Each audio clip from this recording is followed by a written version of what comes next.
He is the co-host of the Kirk and Callahan show on WEEI in Boston and the podcast host of Enough About Me. Kirk Minihane, it is an honor and privilege to have you on the podcast. How are you today? What is going on? It's been a long series of emails with no responses, and finally I have arrived. I counted the emails last night. There were 76 requests from you to me over the last 3 months, and I finally decided to come on and give you some of my time. What's up? I appreciate it, man. You know, your first No mistake. problem. Your first mistake, honestly, was responding, and then at that point, I was just going to Yeah, continue. the initial, right. The initial, like, hey, yeah, like that's. You know, instinctively, despite what you might know or hear, I'm not a bad guy. I don't think and you I know are. what it's like. It's hard.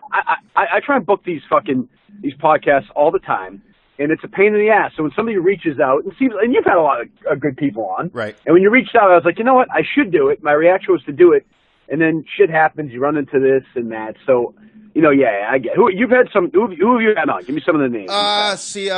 We'll start in Boston. We got Shaughnessy, Bob Ryan. We have your former casting couch member there, Alex Reamer. Nationally, right.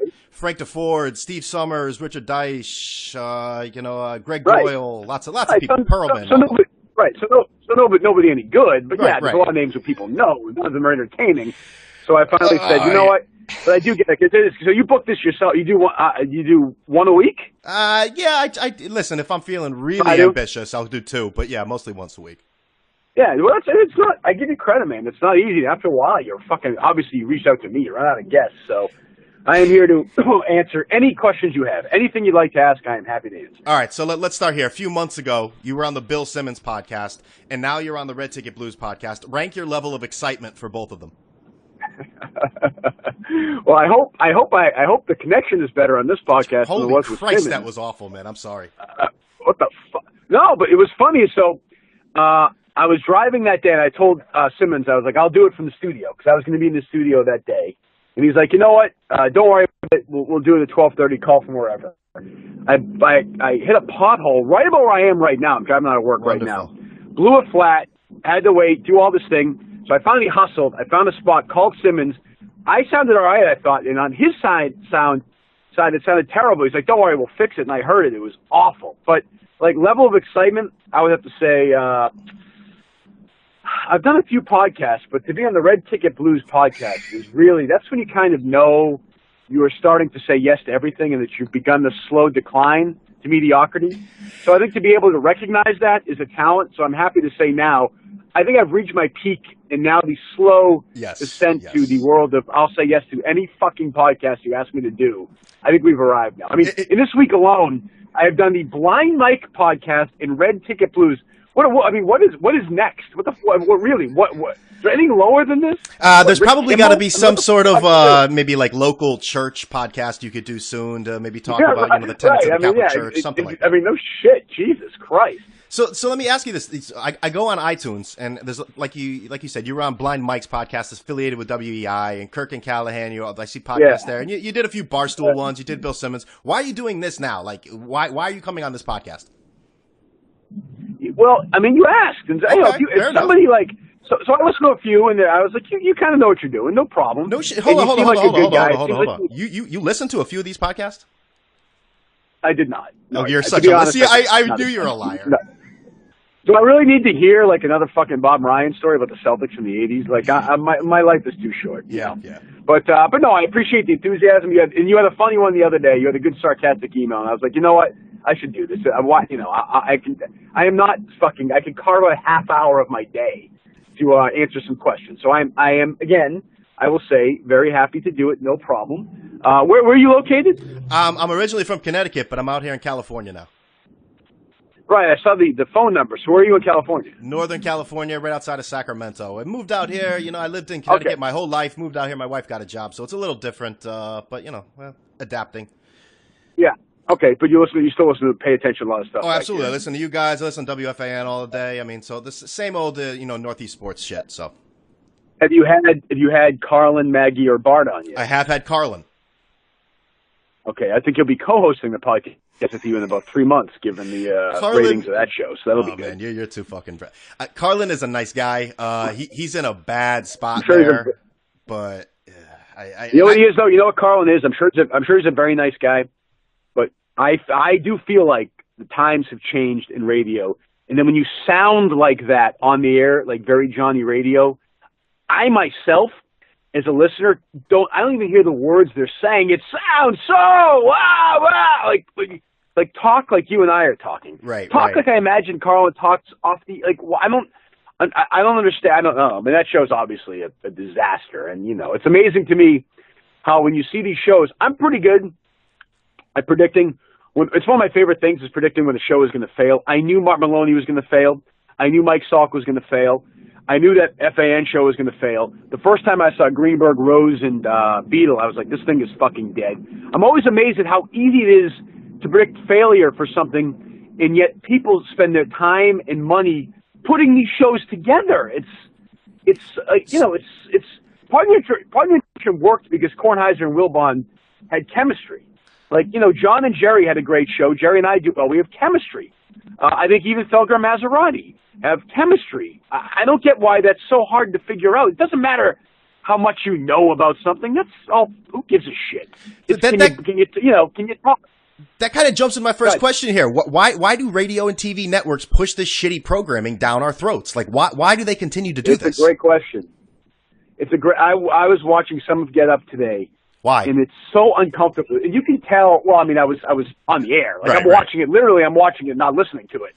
And I'm watching it and thinking, who thinks this is now good? Like, clearly everyone involved, Greenberg and Beadle and Jalen Rose and the producers and the writers and everyone knows it's a failure. But they're pretending it's not until they wait long enough to make it seem like it's not a failure so they get rid of it. It's so fucked up. And they spend so much money.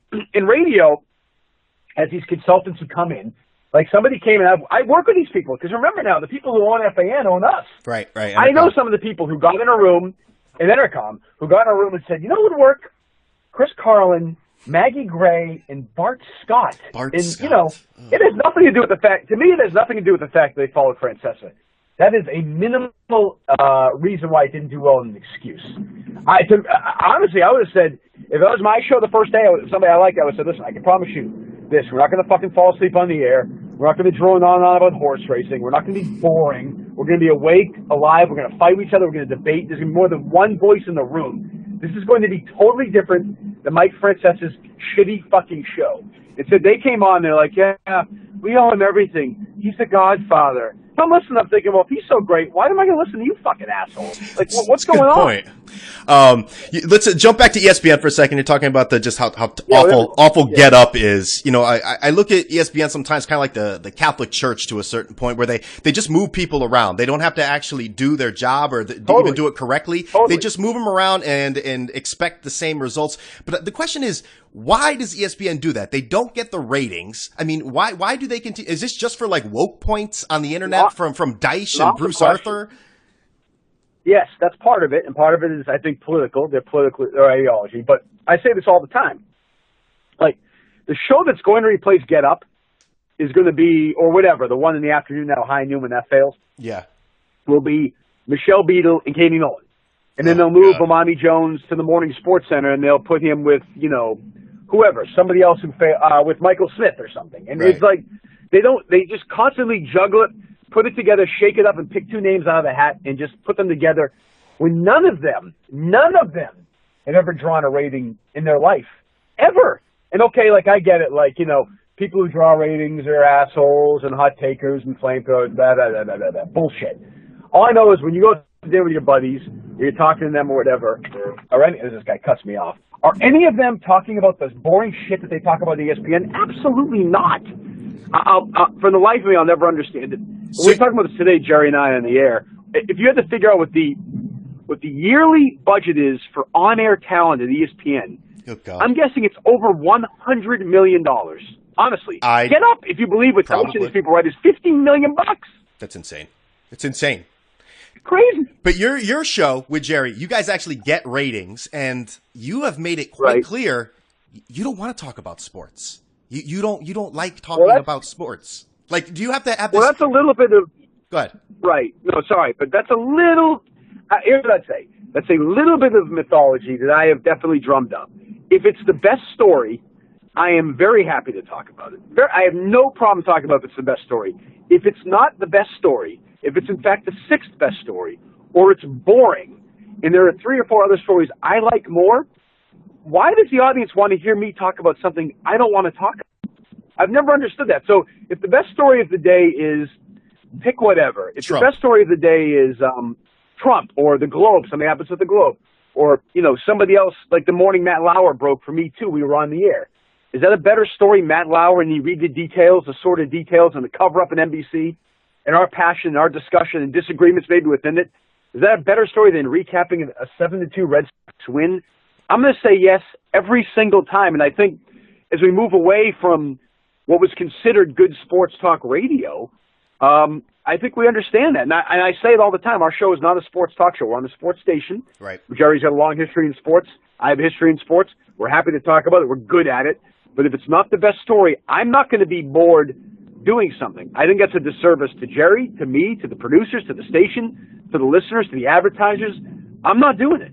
So you have that, you must have an argument. I mean, you talk about it on the air, but I mean, in reality, how often are you arguing with your program director and their bosses, which you rip daily? I mean, you call your program director one of the great snakes in history. I mean, forget all the personal insults. I mean, is it a back and forth every day of, why aren't you talking sports? Why aren't you talking sports? Break down the Red Sox. Well, yes. Yeah. Well, it's not so much. I would say our program director is pretty good in that he understands it's successful. I think he would like us to, I'm trying to think of the right word. Whatever it is, I think he'd like us sometimes to go back to it more than we do and say, you can do this, you can do this.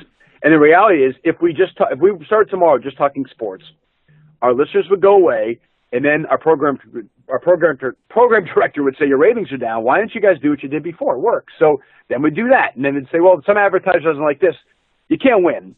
But we're lucky in that we have great ratings. We've had them now for years. I mean, even with John the last couple of years, the ratings are great. They've been even better since Jerry and I have done the show together. In our P1, our hardcore crowd who listen every day are incredibly, insanely loyal. So we have that on our side. Those people have no interest in us doing a Golic and Wingo show. They don't. They would click, see you later, or go and listen to Matt Siegel or Toucher and Rich or Satellite or podcast or the 3 million other options that are out there now. You have to be entertaining right now or you die. The days of being able to get away with being boring in the old, pre-satellite, pre-podcast, pre-whatever you want, pre-YouTube era, it's over. You have to be entertaining. You have to be. You die. So yeah, there's these local ESPN radio all over the country and whatnot. And you mentioned that you have a sports background, but you didn't have to go that old route. You didn't have to go to Eastern Montana and have the field hockey coach on every Tuesday to break down the defense. You came up really quick and became popular very quickly, as I'm kissing your ass here. Do you get resentment from like the just old and new guard of Boston sports media, just like the quick rise that you went from doing fantasy football to making serious cash and having a big voice? Well, I think there was that a couple of years ago, but I think now I've been so successful that I don't think they can really. I think a couple of years ago when I started breaking out and I was kind of an asshole, they were like, what is this guy doing? I think now they can't really do that. I've kind of won that war, but yeah, you bet. I mean, guys like Andy Gresh and Ron Borges, I mean, they looked at me like Joe Haggerty. How dare you? You didn't go and sit in the locker room at writing for the Daily Chronicle with 2,000 readers, and to that I would say you're right, and that sucks for you guys. But in a way, I'm lucky I didn't do that because I think that drills boredom into your head.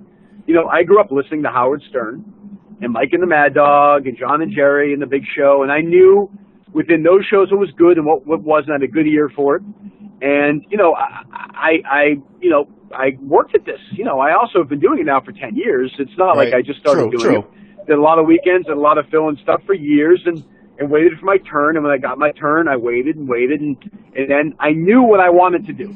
I knew what I wanted to do, and I really did think it could work. The reality is, guys like Andy Gresh and Joe Haggerty aren't as smart and aren't as talented as I am at radio. That's okay. There are other things they probably do better than I do.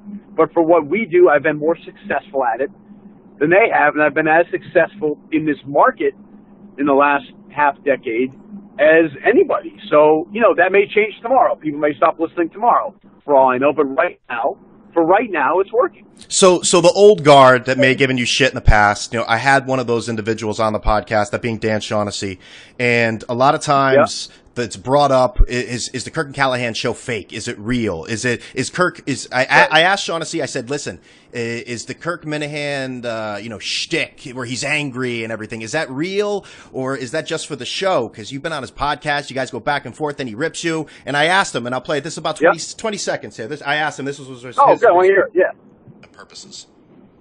I have no idea what, I guess it's worked for him, and good luck to him. I hope he's okay, and it's not really worth paying much attention to at this point. So, Jerry's someone I have a relationship with, and we were friends a while ago, and I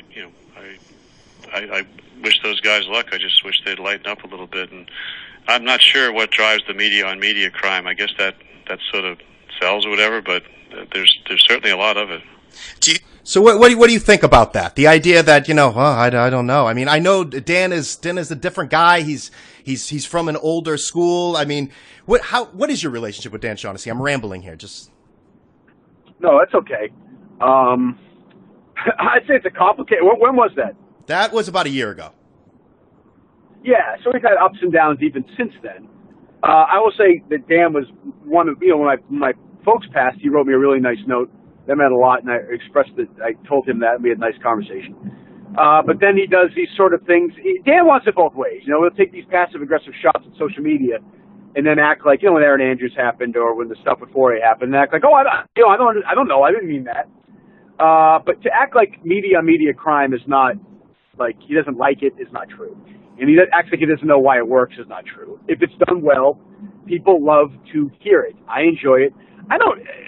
Like Shaughnessy, I think when I've been down in the past, he's tried to stick his foot on my throat, and then when it doesn't happen, when I don't die, he tries to back off. So I think he's kind of a fraud like that. I think he's still important in Boston. He wrote a column on Brady this week that was still relevant. Shaughnessy, I think, is the last of the relevant columnists in a newspaper in this city, maybe the very last one. And I appreciate what he's done, and I've enjoyed reading him forever. But I think he's an asshole. I think he's an asshole. So let's jump off of that. So your podcast, Enough About Me, you have guests on. Is it every other week now, or is it every week? I always get confused. Well, or is it whenever you want. You may have noticed we've taken a few weeks off as we've worked through some stuff behind the scenes, but we'll be back. Right now it's every other week. Every other week. I did every week for the first year or so. Honestly, between the show and I don't want to but I had some stuff going on with my parents, and obviously. And they were really sick. They were unfortunately wound up passing away. And while that was going on, it was just too much. I was running between work and Mass General and Dana-Farber and going home and having the kids, and it was just something. I wasn't that focused. I like doing it every other week. I like having guests on that I want to talk to. And in the next week or two, we'll kick it back up again and get going. But it's sort of. It's been a lot of stuff behind the scenes at work too. It's just sort of, unfortunately, he's been a casualty of war, but I will definitely get back to it. It's great. I love, all I do is listen to podcasts. I listen to podcasts much more than I listen to sports talk radio. Much 100%. So you have like local people on, like either Shaughnessy or Chad Finn, and then like national people like Dice or Peter King, and then afterwards you go on the air and just rip the shit out of them. I mean, do you get contact from them afterward and say, "Hey, asshole, I came on your podcast, and why are you ripping me to shreds now?" It's so fair. It's totally fair when I say they sucked or whatever. Not really. And I would say, like, I give somebody like Peter King so much credit. I have shit on him. We fought on the air 2 or 3 years ago. I shit on him all the time, make fun of his column, make fun of his fucking weight. I make fun of everything. He knows that. I called him up, said, "You want to come on the podcast?" I said, "Yes," right away. Owned his mistakes. Was awesome. Great. I love guys like that. But yeah, I think that's a fair criticism to say, like, "Hey, fuckwad, I'm not doing this. You didn't pay me for this. I came here for 45 minutes and took your dumb questions and listen to you ramble about yourself, and then you sit here and shit on me." That's, I think, a reasonable criticism. But when they're good, what I like is, like you mentioned, all these guys from sports. I like that, and I haven't done this too much lately, but if I pick up a book that I've read, I don't care if it's about sports or not, and I want to have the author on, We have the author on. We talk. If it's a musician, absolutely. That's great. Like, or that an is actor great. I like. I mean, I'm not sitting here to kiss your ass, but like, I've read some of the books based on your suggestions on those podcasts because I think that's interesting. You know, every podcast in sports has to be all about sports. We need the beat writer, or the fucking Toronto Raptors, or who gives a shit? No one cares. So when you actually have people outside of the realm, it's interesting. I actually thought for a while when I was first. So I signed a contract. This was like 9 contracts ago before I, moaned on my feet and got new contracts. But my original idea was to do just a book podcast where I would just have authors on all the time. But then I thought, why limit it to that? What if I want to talk to Dan or to Peter, or to Bart Hubbock or Lenny Dykstra or Artie Lang or, a guy from the E Street Band or whomever. And I love it and I do enjoy it and I've gotten away from it and that will stop. But the world is full of good podcasts that go away, Right. That frustrates me. Like I had this guy on a couple weeks ago, this guy Jake Brennan, who does this Disgraceland podcast. Right. I don't know if you've heard it or not. Yes, I have. Where he does all these stories about rock musicians. A really fucking great podcast. I had him on, and we talked about the podcast, and he got back to me and said, "Hey, just so you know, I've gotten a bunch of people say start listening to it because of your podcast." That's and now his podcast is much bigger than mine ever was. It's awesome. I think that's great. Now I would say I don't know about you, but there's about 8 or 10 podcasts I kind of circle around and listen to pretty regularly, and that's like I said, when I go for runs now, I listen to podcasts. When I'm in the car, if I don't like listen to on this, I listen to a fucking podcast. So I got another criticism of you here, and I know you. Oh yeah, go ahead. Here we go. All right, so you say that you don't really. You clarified in a sense that sports, if it's not the number one story, I don't want to talk about it. You like to dump on guests on the show in a sense that you don't want them there. But Mr. Kirk Minihane, you tried out for the flagship show of idiotic sports, just minutia in First Take a few years ago. So would you have become just like the enemy of what you speak of right now? Well, here's the thing. So I thought about that. And I can think of about 2.5 million reasons why I might have considered doing that. That's completely fair. But I would say, I remember driving there that day, right, and thinking, I am going to try and change that show and ESPN best I could if I got it, the same way that I kind of tried to do with the EEI. I would dump on other ESPN shows while it was happening. Would they even allow that, though? Would they allow that? Well, that's the question.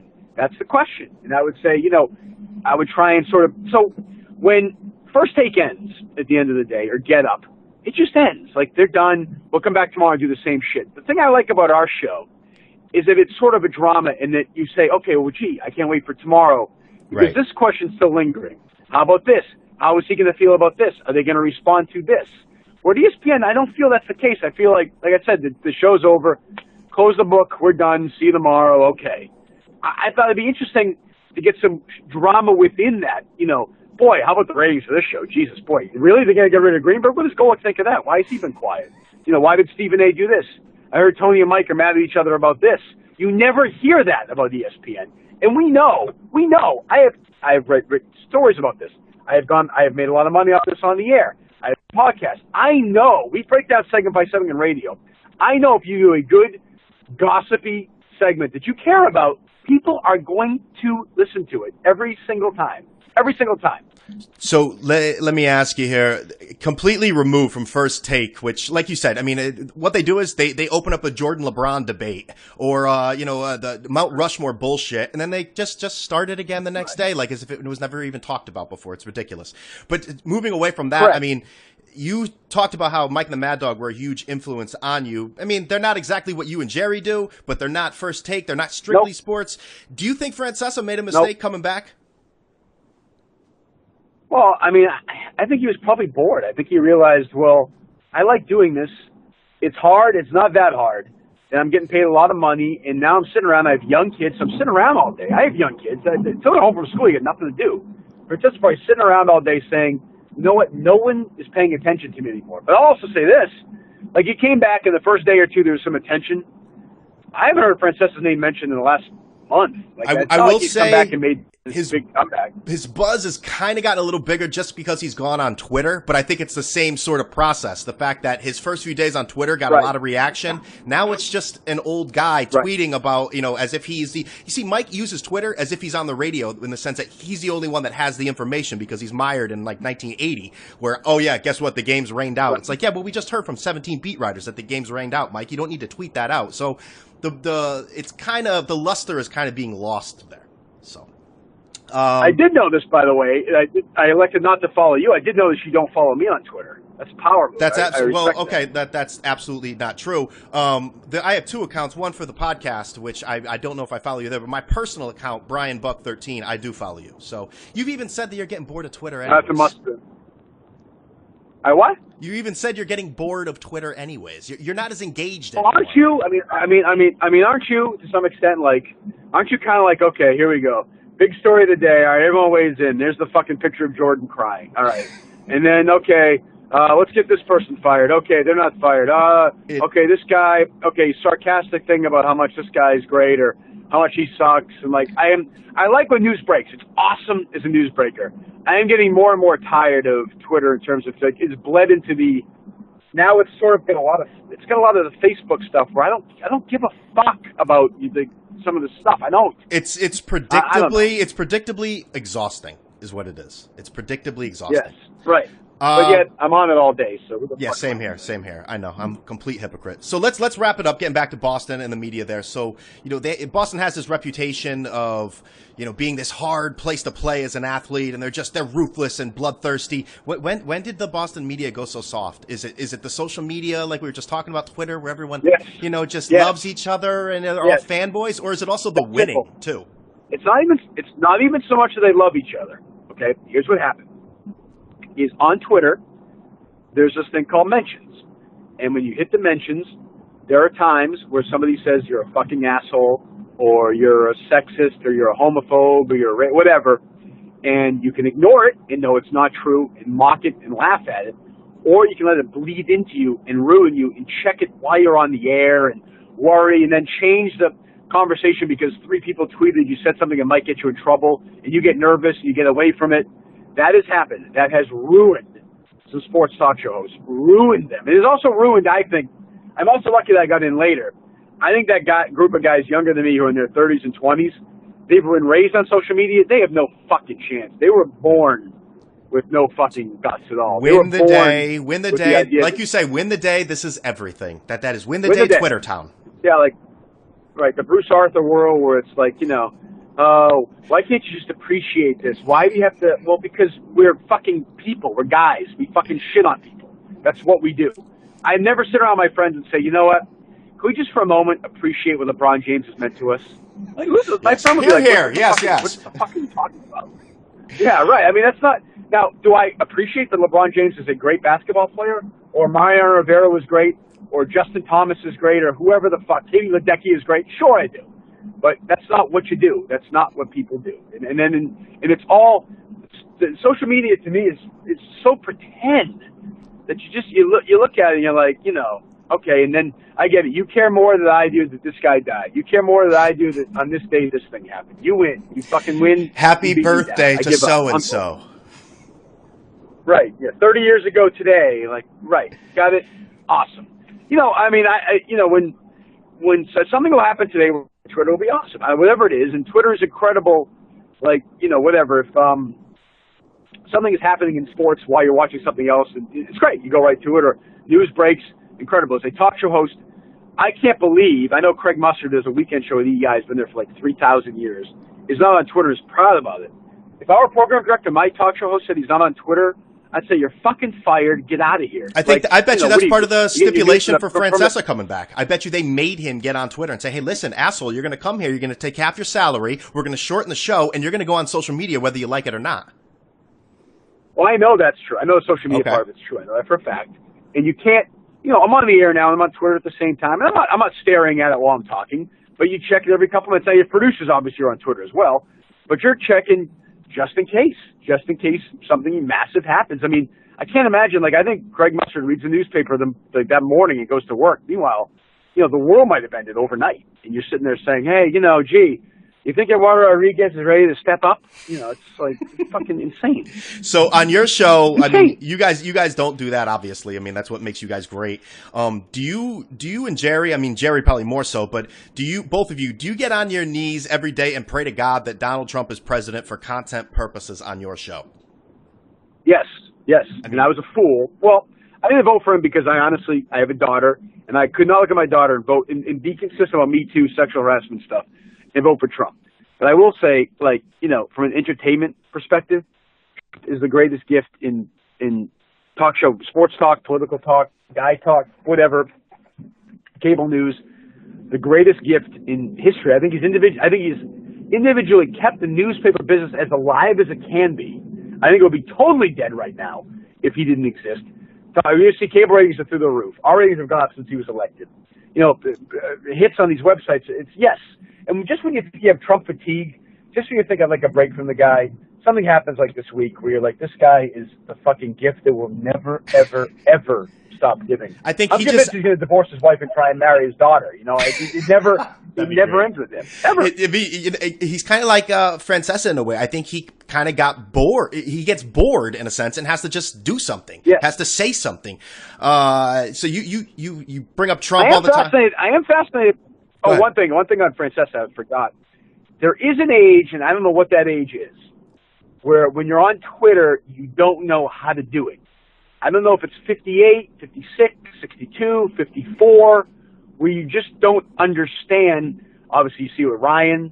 You see it with Dino. You see it with Glenn Ordway. You see it with Francesa.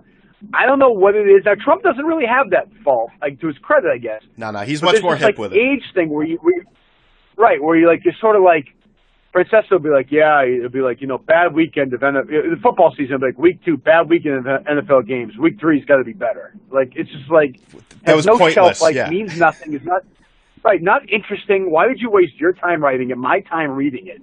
Where you know, like I'm not sure what that is. And good writers, like Bob Ryan, is the most conversational writer who's ever lived. And on Twitter, Gammon's terrible. Like I don't know what that is. I don't get it.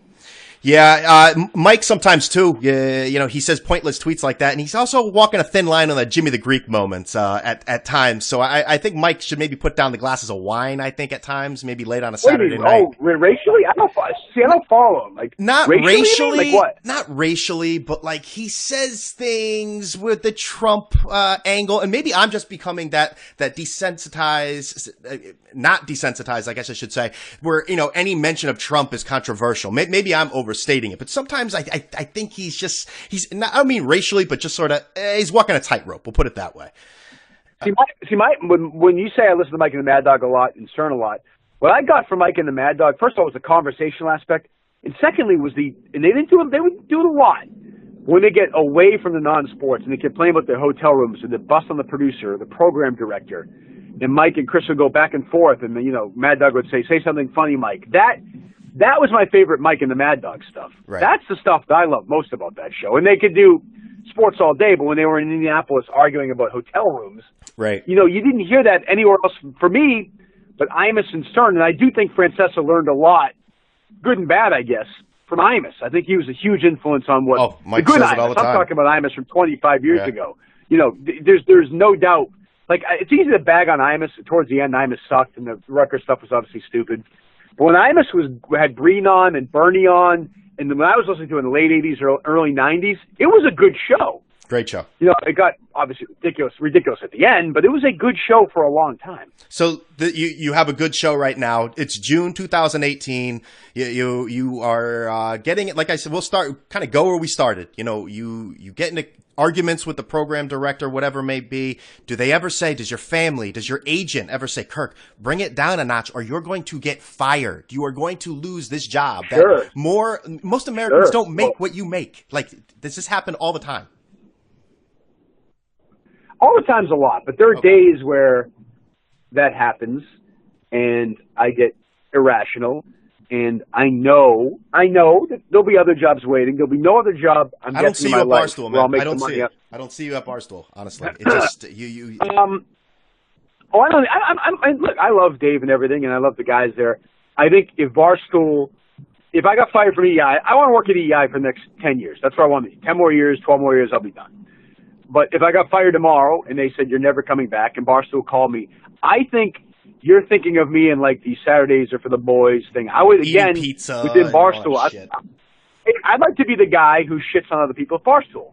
I'd like to be the guy who does my own show at Barstool. And to wind up there.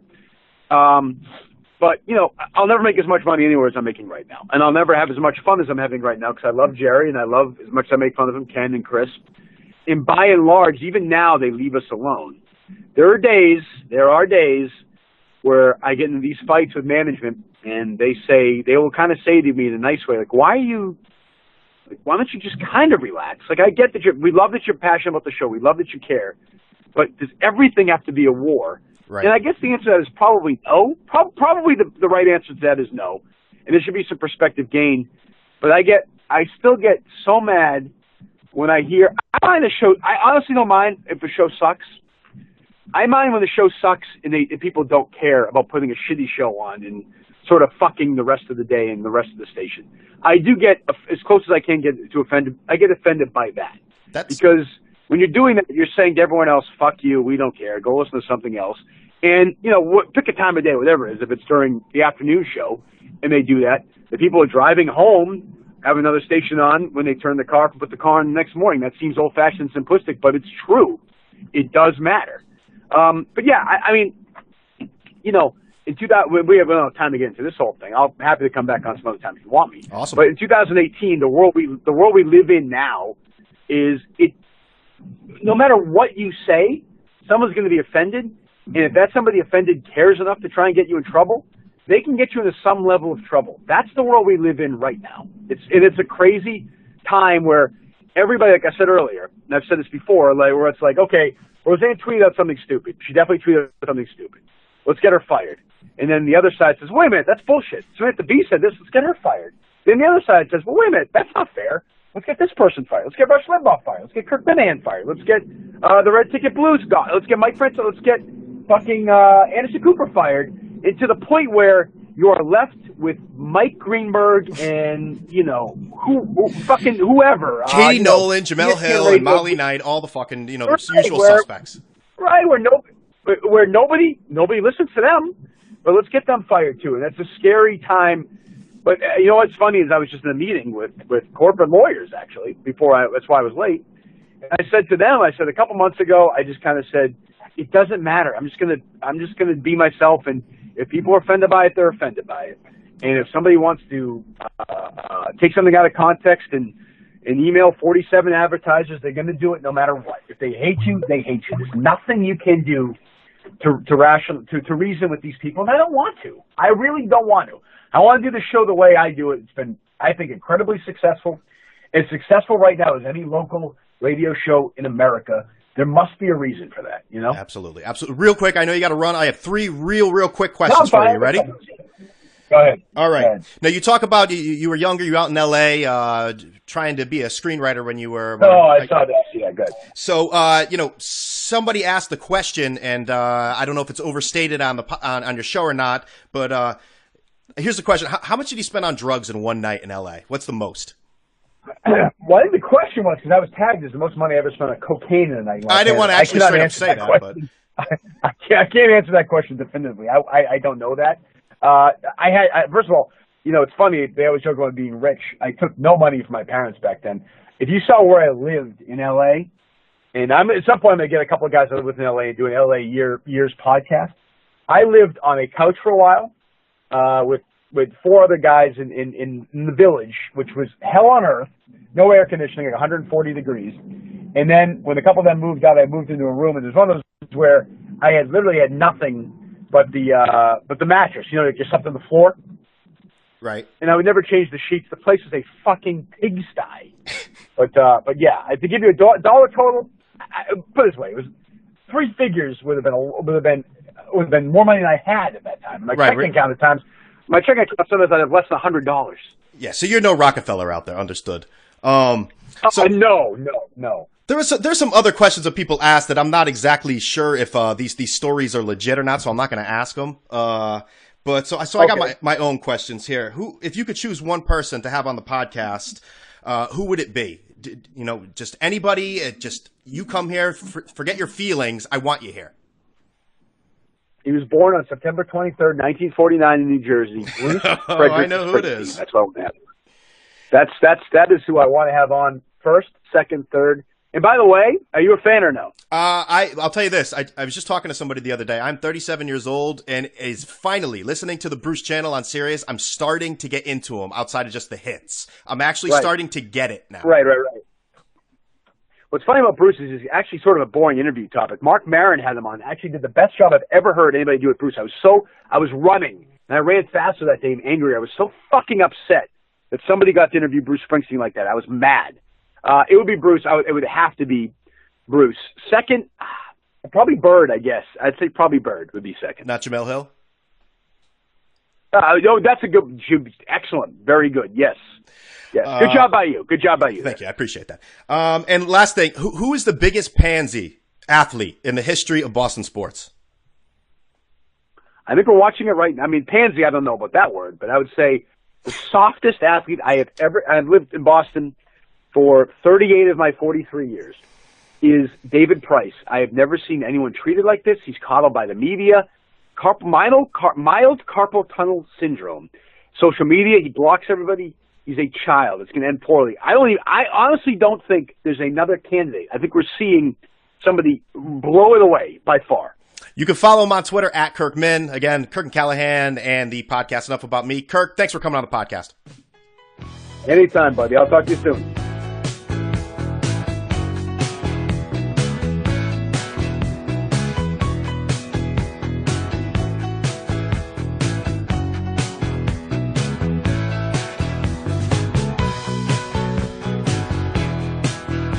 He went down to dinner in his Sunday best. Excitable boy, they all said. And he dropped a pot roast all over his chest. Excitable boy, they all said. Well, he's just an excitable boy. He took in the 4 a.m. show at the Clark. Excitable boy, they all said. And he bit the usherette's leg in the dark. Excitable boy, they all said. Well, he's just an excitable boy.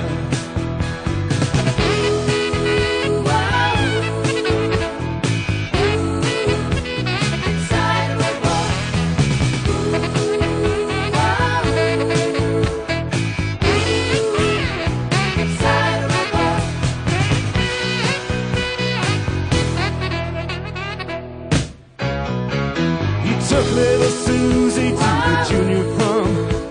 Excitable boy, they all said. Excitable boy. And he raped her and killed her, then he took her home. Excitable boy, they all said. Excitable boy. Well, he's just an excitable boy. After 10 long years, they let him out of the home. Excitable boy, they all said. Excitable boy. And he dug up her grave and built a cage with her bones. Excitable boy, they all said. Excitable boy. Well, he's just an excitable